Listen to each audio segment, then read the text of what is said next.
Alors, ici, on est devant l'hôpital du Val-de-Grâce et c'est l'association Droit au logement avec plein de familles qui sont venues ici parce que vous avez entendu, M. Macron, l'an dernier, en 2017, avait dit qu'il ne voulait plus un homme, une femme à la rue et il l'a encore redit lors de ses vœux aux Françaises et aux Français. Or, eh bien, l'association Les Morts de la rue, eh bien, hélas, nous a dit qu'en 2017, ils avaient compté au moins 500 femmes et hommes morts dans la rue. Ça veut dire que dans les faits, il y en a bien plus, peut-être plus de 2 par jour.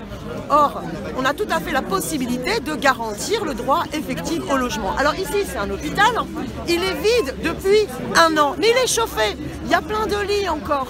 Donc il pourrait être réquisitionné et servir du jour au lendemain de centre d'hébergement d'urgence. Et il pourrait même être transformé de manière pérenne en centre d'hébergement d'urgence. Vous savez, l'hôpital, eh bien l'histoire même du terme hôpital, c'est l'hospitalité. Et donc c'est de garantir à toutes et tous d'avoir un droit. Il faut absolument que le droit au logement l'emporte sur le droit de spéculer sur un logement.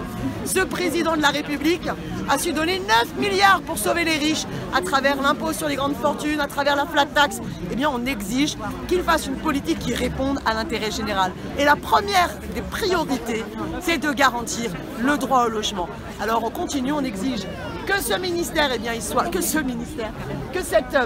on exige que cet hôpital du Val-de-Grâce soit réquisitionné en centre d'hébergement d'urgence et que concrètement il n'y ait vraiment dans les faits plus personne à la rue.